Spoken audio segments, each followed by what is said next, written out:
না জানি এ খরা কাটবে কখন। এদিকে ফসলের সিজনটাও চলে যাচ্ছে। ওহ, এরকম খরা রোদ হলে তো না খেয়ে মরতে হবে। পানি না হলে ফসল ফলাবো কিভাবে? হে প্রভু, এ খরা রোদ থেকে রক্ষা করো। এ কি, এ জমি তো শুকিয়ে ফেটে গেছে। পানি না হলে এ জমিতে ফসল ফলাবো কিভাবে?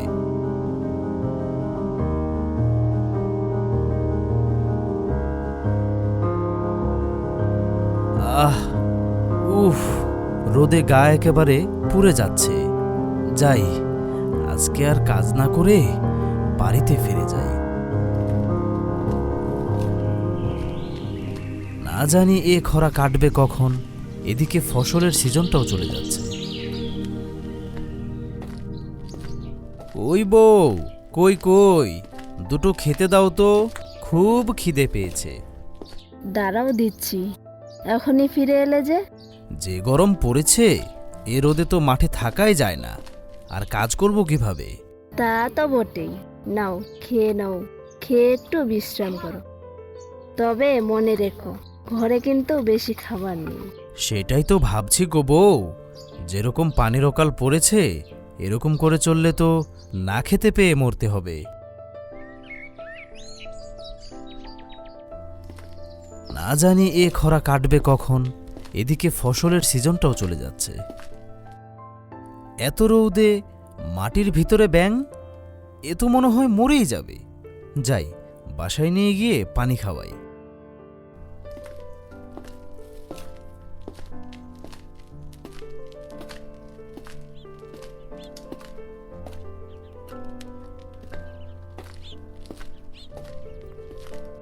বউ, ও বউ, এক গ্লাস জল দাও তো। এই নাও। এ কি, ব্যাঙ কোথায় পেলে? আর কি করবা এটা? আরে, জমিতে কাজ করার সময় এটাকে পেলাম। বেচারি ব্যাঙ তৃষ্ণায় মরেই যাচ্ছিল, তাই নিয়ে আসলাম জল খাওয়াতে। ও আচ্ছা, খাও। এ কি, ভূত? ভয় পেও না, আমি তোমার কোনো ক্ষতি করব না। কিন্তু ব্যাঙ থেকে ভূত কিভাবে? আমি একটা ভদ্রলোকের অভিশাপে ব্যাঙ হয়ে গেছিলাম। আর ওই ভদ্রলোক অভিশাপ দেওয়ার সময় বলেছিল, কোনো মানুষ যদি আমাকে জল পান করায়, তবে আমি এই অভিশাপ থেকে মুক্তি পাব। সবই বুঝলাম, কিন্তু কেন ওই ভদ্রলোকটি আপনাকে অভিশাপ দিল? আমি ওই গ্রামে ছিলাম অনেক দিন হয়। একদিন আমি মুরব্বির ফসল নষ্ট করে দেই, তাই সে অভিশাপ দিয়েছিল। কিন্তু এখন বুঝতে পেরেছি কাজটা করা আমার ঠিক হয়নি। যাই হোক, তুমি আমাকে অভিশাপ থেকে মুক্ত করেছো। বলো, তোমার কি লাগবে? তোমার যা লাগবে আমি তোমাকে দেওয়ার চেষ্টা করব। অনেক দিন থেকে এ গ্রামে বৃষ্টি হচ্ছে না, যার কারণে ফসল ফলানো যাচ্ছে না। একটু যদি পানির ব্যবস্থা করতেন। বুঝতে পেরেছি। আচ্ছা, তুমি জমিতে যাও, আমি তোমার পানির ব্যবস্থা করছি। আমি কি স্বপ্ন দেখলাম নাকি সত্যি? যাই, তাড়াতাড়ি জমিতে গিয়ে দেখি সত্যিই কি আমার জমিতে পানি হয়েছে কিনা।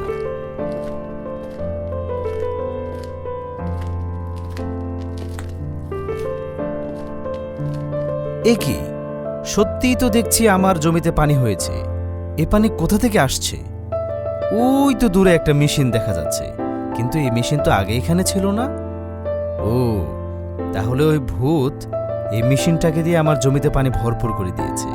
তাহলে এটা সত্যিই ভূত ছিল। কিন্তু এই বিষয়টা তো কাউকে বলা যাবে না। যাই, তাড়াতাড়ি বাসায় গিয়ে আমার বউকে বলি যেন লোকের কাছে না বলে বেড়ায়।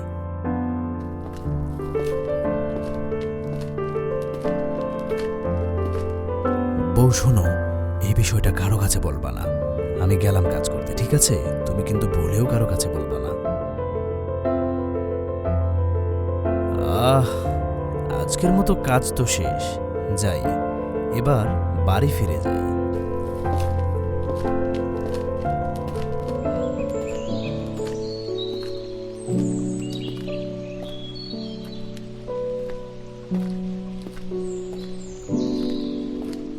কি কি শফিক, তোমার জমিতে তো দেখছি পানিয়ে ভরপুর।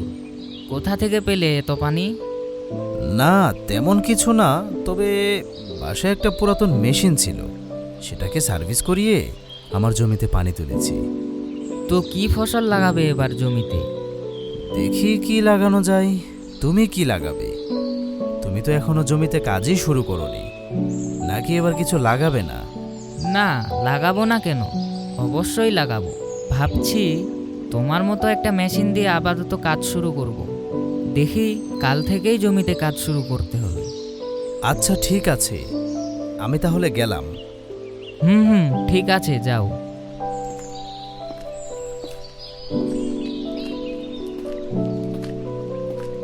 আলু লাগাবো নাকি সরিষা লাগাবো কিছুই তো বুঝতে পারছি না।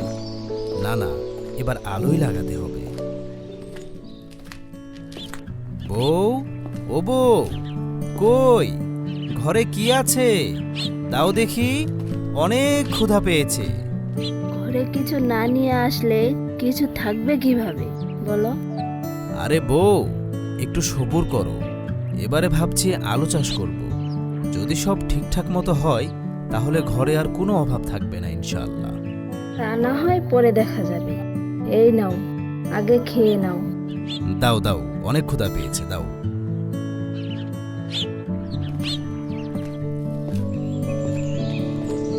কি শফিক, কোথায় যাচ্ছ? জমিতে যাচ্ছিলাম, অনেক দিন তো হলো। ফসলের কি যে হলো, আজকে তুলে দেখতে হবে।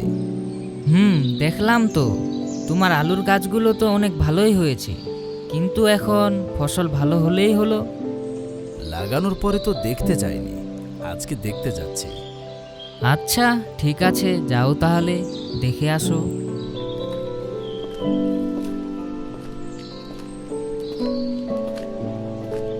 এবারে আলুর দামও অনেক, আর চাহিদাও অনেক। মোটামুটি ভালো একটা টাকা পয়সা হবে এই সিজনে। এই কি, এ গাছের আলু এমন চকচক করছে কেন? এগুলো তো সোনার আলু। বউ দেখলে অনেক খুশি হবে। যাই, বাসায় যাই।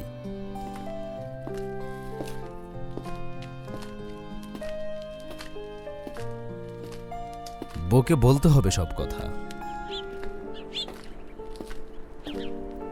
কই গো বউ, কই? দেখো কি নিয়ে এসেছি। কই দেখি। এই যে দেখো, আমাদের আর অভাব থাকবে না। এগুলো তো সোনার আলু। এতগুলো সোনার আলু?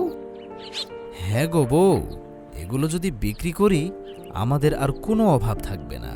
বাকি জীবন সুখেই কেটে যাবে।